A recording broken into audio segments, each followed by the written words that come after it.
Hey guys, तो कैसे हैं आप लोग। मैं हूं आपका होस्ट आकाश और स्वागत है आपका एक और नई वीडियो में। आज का जो लेसन है वो लेसन नंबर 16 है। तो अब हम बेसिक कोर्स के वीडियोस में स्टेप बाय स्टेप आगे बढ़ रहे हैं। उम्मीद करता हूं रिसेंटली वीडियोस को आपने यहां तक समझ लिया होगा प्रॉपर वे में। यहां तक हम जो टॉपिक हैं वो सब क्लियर हो गए होंगे। अगर किसी तरह की कोई प्रॉब्लम है तो आप मुझे कमेंट सेक्शन में ज़रूर बताइएगा गाइस। तो बढ़ते हैं टॉपिक की तरफ। तो पॉइंट नंबर 5 में वर्ड पैड का चैप्टर नंबर 2 है ये। एक तरीके से 2 इसलिए क्योंकि मैं 2 इसलिए नाम ले रहा हूँ क्योंकि एक टैब मैंने ये होम वाला समझाया दिया था, इसके भी स्टेप्स थे। हमारा क्लिपबोर्ड, फ़ॉन्ट, पैराग्राफ, इंसर्ट और एडिटिंग, इन सभी के मैंने स्टेप बाय स्टेप वीडियोस बनाए हैं। रिसेंटली वीडियो है इसी से पहले, और कुछ प्रोजेक्ट फाइल पर भी काम करके बताया कि काम कैसे किया जाता है। अगर आप लोग मुझे कहेंगे कि और किसी डेटाबेस पर काम करके बताना है या आपको दिखाना है तो मैं और चीज़ों पर भी रिज्यूम है या कुछ भी चीज़ें बिल्ड करके मैं इसमें दिखाऊंगा, ठीक है। लेकिन उस चीज़ के लिए आपको वेट करना होगा या फिर आप मुझे कमेंट सेक्शन में मुझे बता सकते हैं। तो बढ़ते हैं बिना किसी देरी के टॉपिक पर। तो यहाँ से व्यू वाले टैब में आएंगे हम, और अब हम सीखेंगे वर्डपैड के व्यू मेन्यू में कुछ ग्रुप्स यानी जूम, शो एंड और हाइड और सेटिंग के बारे में कि क्या क्या चीज़ें होती हैं। देखो बेसिक सा है, छोटी सी वीडियो बनाऊंगा मैं, इसी में कंप्लीट कर देते हैं ये वाला सेशन, और फिर देखेंगे आप लोगों का अगर कुछ कमेंट्स वगैरह आएंगे, आपको नीड होगी तो मैं आपकी ज़रूरत के अनुसार आपके लिए कोई ना कोई प्रोजेक्ट फाइल ज़रूर ईजी वे में बताऊँगा आपको किस तरीके से और हम इस पर काम कर सकते हैं, ठीक है। वैसे मैं 2 ऑलरेडी बना चुका हूँ। तो अब चलते हैं टॉपिक पर। यहाँ से सबसे पहला ऑप्शन ये जो मिलता है मुझे, जूम वाला सेक्शन। तो हम जूम के लिए, जैसे मान लीजिए इसमें कुछ भी डेटा हमने लिख लिया, यहाँ पर डेटा थोड़ा सा प्रॉब्लम करता है। तो डेटा हमारे पास में आ गया है। ओके, आने के बाद में मतलब लिखा है ये।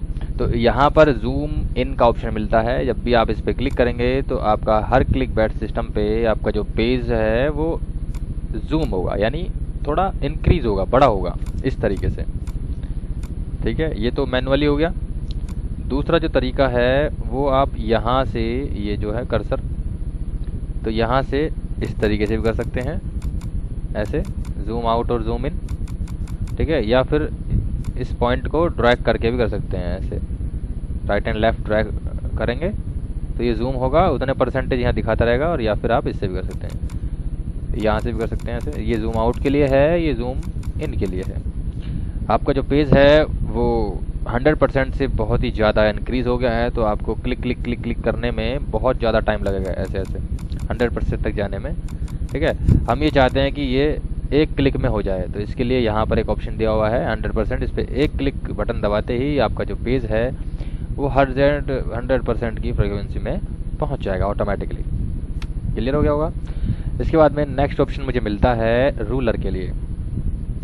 तो रूलर पे जब भी हम टिक करते हैं, रूलर बोलते हैं एक्चुअल में ये, जहाँ पर हमारे इंडिडेंट्स अवेलेबल होते हैं, ठीक है। ये वाला जो पार्टीशन है वो रूलर है।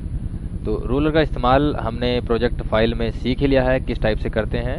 यानी किसी भी डेटाबेस को नाप तोल करके हमें फ्रीक्वेंस वाइज, यानी सिमिलरली किसी टेक्स्ट को या फिर मान लीजिए कोई इमेज है उसको सिमिलर रखना है किसी डेटाबेस के अगेंस्ट, तो तब हम रूलर का उपयोग करते हैं यहाँ पर, ठीक है।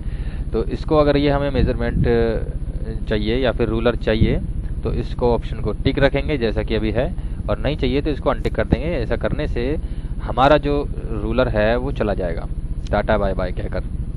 वापस से क्लिक करते हैं तो ये वापस आ जाएगा। स्टेटस बार में सिर्फ हमें एक ही ऑप्शन में दिया जाता है जो कि हमारे पेज को जूम इन और जूम आउट के लिए दर्शाता है। तो अगर ये वाला सेक्शन आपको चाहिए तो इसको टिक रखेंगे, अदरवाइज़ ऑफ कर देंगे। ऑफ करने से ये जो है ये भी हमें टाटा बाय कर देगा। यहाँ पर देख सकते हो, हमें ये चाहिए क्योंकि थोड़ा जो हमारा पेज है वो भरा हुआ सा लगता है, तो मुझे अच्छा लगता है, ठीक है। तो शो एंड हाइड वाले ऑप्शंस क्लियर हो गए होंगे। बाकी इसके बाद में आता है वर्ड रैप। जब भी यहाँ क्लिक करेंगे, नोटपैड में हमने वर्ड रैप वाला ऑप्शन सीखा था फॉर्मेट टैब के, फॉर्मेट मेन्यू के अंदर में। तो यहाँ पर वो ही है। तो इसमें 3 तरह की कैटेगरीज दी हैं कि हमने नोट रैप कर देंगे, तो आपका जो पेज है वो कुछ इस तरीके से दिखाई देगा, यानी इस पर कोई पाबंदी नहीं है। कहने का मतलब आपने जो भी डेटा यहाँ पर लिखोगे, मैं एग्जाम्पल के लिए इस तरीके से दिखा देता हूँ ताकि आपको समझ आए। ये मैं डेटा लिखते जा रहा हूँ, लिखते जा रहा हूँ, लिखते जा रहा हूँ, और जब भी हम डेटा लिखेंगे तो आपका जो है ये लिखता ही जाएगा, लिखता ही जाएगा, लिखता ही जाएगा। ठीक है, ये लिख रहा है। तो इसका मतलब होता है कि शब्दों को स्क्रीन पर बांधना। ठीक है, तो स्क्रीन पर वो क्या है, वो नहीं है इस वाले ऑप्शन से। ये वाला अगर हम इसको नो रैप कर देते हैं, अगला ऑप्शन आता है रैप टू विंडो। तो इस पे जब टिक रहेगा तो आपका जो डेटा है वो विंडो टू विंडो ही रहेगा, यानी स्क्रीन टू स्क्रीन रहेगा, जैसा कि नोटपैड में होता था। एग्जाम्पल के लिए देख लेते हैं। यहाँ पर जैसे मैं कुछ डेटा लिखता हूँ 1 2 3 4 5 6 7 8 9 10 11 12, तो 12 स्टेप में मैं यहाँ तक पहुँचा हूँ। तो ऑटोमेटिकली वो क्या हुआ, विंडो तक ही, यहीं तक, यानी यहाँ तक में था। ठीक है, यहाँ ऑटोमेटिकली वो नीचे की साइड आ गया। वो क्यों आया है, वो इसकी मदद से आया, रैप टू विंडो। तो ये क्या काम कर रहा है, ये जो हमारा टेक्स्ट है उसको विंडो तक ही सीमित रख रहा है। ठीक है, तो हम जो काम करते हैं वो इन दोनों सेक्शन पे नहीं करते हैं। ये ऑप्शन थोड़े एडिशनल हैं, अगर कभी ज़रूरत होती है तो कर सकते हैं। ठीक है, मान लीजिए आपको डेटा ज़्यादा से ज़्यादा लिखना है तब इसकी नीड पड़ती है। अगला ऑप्शन है इसमें रैप टू रूलर। इस पर जब क्लिक रहेगा तो आपका जो रूलर बार है या रूलर है ये वाला, वो आपका जो टेक्स्ट है वो थोड़ा सीमित कर देता है, यानी जहाँ तक आपका रूलर है सिर्फ और सिर्फ वहीं तक ही डेटा इसमें लिखा जाएगा।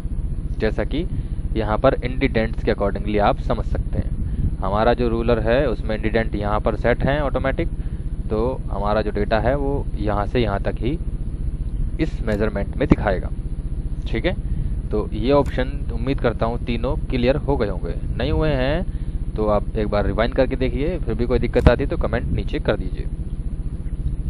हटा देते हैं इसको। अगला ऑप्शन आता है इसमें मेजरमेंट यूनिट्स। मेजरमेंट का मतलब क्या होता है ये हम समझ लेते हैं। मेजरमेंट का मतलब है कि इस रूलर की जो नापतोल है ना, नापतोल वाला जो सिस्टम है वो किस में है। मेजरमेंट मतलब नापतोल। तो इंचेस में नाप रहे हैं हम इसको, सेंटीमीटर में नाप रहे हैं इसको, पॉइंट्स में नाप रहे हैं, पिकास में नाप रहे हैं। ठीक है, तो जो मेजरमेंट आपको कोई भी प्रोजेक्ट बनाते टाइम रखना है वो आप यहाँ से उसका चेंज कर सकते हैं मेजरमेंट। जैसे मान लीजिए हम किसी टेक्स्ट पर काम कर रहे हैं तो नॉर्मल हम इंचेस में उसकी गैपिंग होती है। ठीक है, सेंटीमीटर्स में होती है, पॉइंट्स में भी रख सकते हैं, पिकास में, यानी कोई हम मान लीजिए इमेज वगैरह कुछ लगाना है। कुल मिलाकर बात यह है कि इसके जो नापतोल का सिस्टम आप यहाँ से चेंज कर सकते हैं, सीधी सी भाषा में। क्लियर हो गया होगा। तो सेंटीमीटर पे करेंगे तो सेंटीमीटर में कुछ उसके मेजरमेंट इस तरीके से चेंज हो जाएंगे। पॉइंट पे करेंगे तो पॉइंट में कुछ इस तरीके से हो जाएंगे। ठीक है, और हम पिकास में कर देते हैं, पिकास में तो इस टाइप से हो जाएंगे। नॉर्मल जो हम यूज़ करते हैं, क्योंकि हम इस पे मेजरमेंट जो है इसका टेक्स्ट में यूज़ करते हैं, यानी टेक्स्ट के अलावा इसमें कभी कभी नीड होती है फ़ोटो वगैरह की, तो वो चल जाता है इंचेस में ही। तो हम इसका जो मेजरमेंट है वो बाय डिफ़ॉल्ट इंचेस में है, तो हम भी इसको इंचेस में ही रखकर काम करेंगे। ठीक है, तो इंचेस में यहाँ पर ये 1 2 3 4 5 ऐसे करके ये इंचेस दी हुई हैं, 1 1 इंच की गैपिंग होती है। तो उम्मीद करता हूँ आज का जो टॉपिक है वो क्लियर हो गया होगा एकदम से। तो गाइस मिलते हैं ऐसे ही इंटरेस्टिंग टॉपिक के साथ में। तो तब तक के लिए thank you so much, take care, bye bye, और ख्याल रखिए यार अपना। और मेरे वीडियो के नए अपडेट्स के लिए आपको मेरे चैनल को सब्सक्राइब करना होगा, इन वीडियोस को लाइक करना होगा, और अपने फ्रेंड सर्कल में, दोस्तों में, फैमिली में, फ्रेंड्स में, जहाँ भी आपको शेयर करना है वीडियोस को, तो आप इसको शेयर भी कर सकते हैं। तो मिलते हैं गाइस अगली वीडियो में, तब तक के लिए thank you so much, take care, bye bye and love you guys.